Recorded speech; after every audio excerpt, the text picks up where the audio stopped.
In this video, I'm going to touch upon a very controversial topic, which is about the 5 big mistakes I have made in my corporate life. To introduce myself, my name is Sandeep.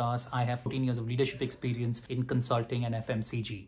And one of you wrote to me saying, why don't you make a video in terms of what are the mistakes you have made in your 20s and your early 30s, and hence I'm making this video. I honestly see value in making such videos because when I was your age, if someone had told me this, I think things would have been much better. I would have probably learned from someone else's wisdom and not made some of those mistakes. But it's never too late. You can learn from the mistakes I have made and not repeat some of the mistakes which I have made. So before we start, why don't you click on the bell icon and we will get started. The first big mistake I have made over a period of the last 10 years, it took me about 10 years to figure out, is how to manage money well. I think I've made many mistakes with my money management over the first 10 years of my life. I'll give you an example. One is about chasing penny stocks. Once upon a time, I read a newspaper and they said there's this company called D-Link. And if you put money into it, there was a report that it'll grow tremendously over the next 3 to 5 years. So I put 6 lakhs of my hard-earned money in D-Link and I kept that stock for about 6 years, at the end of which I had invested 6 lakhs. I sold it for 2.5 lakhs. And I think one of the big mistakes you will learn, and you do this only the hard way, is when it comes to investing, do not rely on a big newspaper, on a big brokerage report. If you're investing in a stock which is a mid cap or a small cap, ensure that you are doing your own research and you're confident of what you're investing in. I think that was one big mistake I've made. The second big mistake I have made with respect to my money lessons is, we all have this, at least we are taught that you should invest in the fancy instruments, whether it's crypto, whether it's shares, whether it's trading. But people ignore that the real value is in quality savings, which is PPF, PF, VPF. They give you 7.5 to 8.5%, which is risk-free. They are boring, they are safe, they deliver. And I think one of the other mistakes was I didn't save enough in those avenues because there's so much media hype and social media hype around these newer glamorous instruments that you forget that there's some very quality instruments at the other side.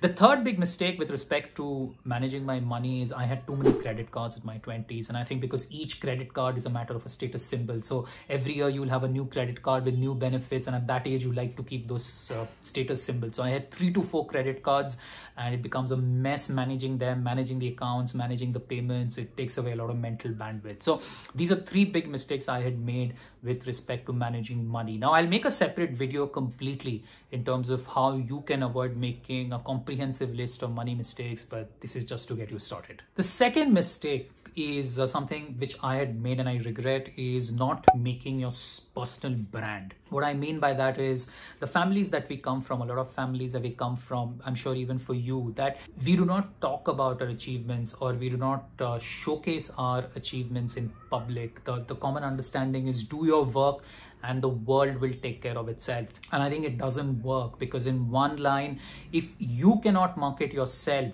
the world will not market you for yourself. So you have to go and market yourself. And one of the big mistakes I had made is I did not talk about my achievements enough. So what I would suggest is, you are all more tech savvy, that go on social media, go on LinkedIn, and don't be afraid to talk about all your achievements. None of your achievements are very small. None of your achievements are insignificant. If someone has a problem with it, let them have a problem with it, but you should go and market yourself brutally on social media. The second thing I would talk about is, don't be afraid, which at least I was in my 20s, to talk about your achievements during your appraisals with your team or with your superiors.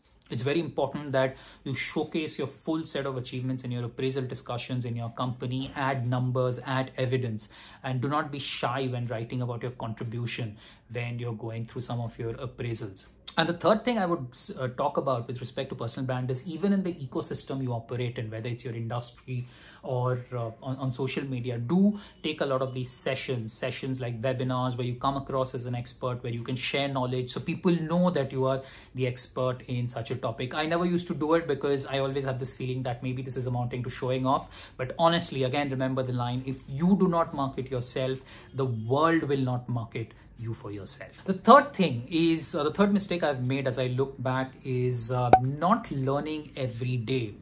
Now, when I used to think about learning, I thought it was something very formal. in terms of either a big book or a proper course in a university or a corporate offsite. Now, learning is actually very simple, and I think a lot of us, I have definitely made this mistake, and you should avoid making this mistake. All you need to do is spend an hour and a half every day on the following activities as part of your learning exercise. 1, read the newspaper, read the business newspaper. 45 minutes in ET or Mint will give you great rewards. Listen to a podcast, a good business podcast. Podcasts are free on your phone. Just listen to them. 3, watch web series. I think web series teach you a lot. So just watch web series. Or 4, just read 20 pages of a book. Now, these 4 activities, if you do consistently, can really help your learning quotient. And if you are listening to this video, what I suggest is give an hour and a half every day on these 4 activities. Say Monday you read the newspaper, Tuesday you listen to podcasts, Wednesday you read a book, Thursday you watch a web series. Do this for a period of 4 weeks and you will see the huge impact and the huge increase in capability you will have in your own self. The 4th thing is I played a little too safe in my 20s, and I think I didn't experiment enough. And this is a big piece of advice to people who are in your 20s and early 30s, that if you are in that age, every 2 to 3 years, I think you should experiment and should try something different. And when I say different, what I mean is a different geography, a different function, or maybe a different type of work. And this doesn't mean you leave the company. You can stay in the same company and try different things, but you have to ensure you keep trying different things. What happens is if you work at one place for too long, you get into a comfort zone, everybody knows you, you have equity, you don't like to shift. But I think in the long run, when you move out of your comfort zone is where you really add value. So every 2 years, do try and make a shift in terms of your role, your geography, your profile, and it'll help you a lot in the long run. Small things you can do. When you get a call for an interview, even if you're happy, always interview, because you will know what the market is asking for. You will know what skills are in demand, how well you're placed. Maybe it will throw up an interesting opportunity. So always interview, always look for changes within 24 to 30 months.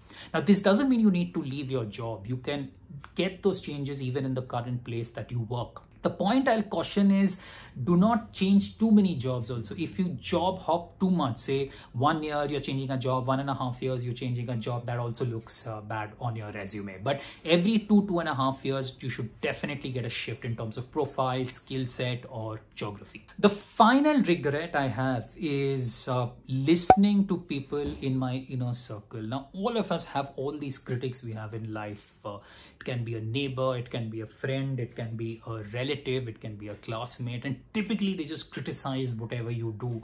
They will always say, oh, your career is not going that fast, oh, you're not making enough money, oh, you want to be a writer but you will never succeed. Now, all of us intuitively know that this is noise and you should ignore, but sometimes it does affect your morale. So when I started off writing, a lot of my friends from business school would say, oh, you can never make it, you can never make it. And when you're starting off, you have your own doubts. And when you have too many critics around you, it can affect your morale at some point.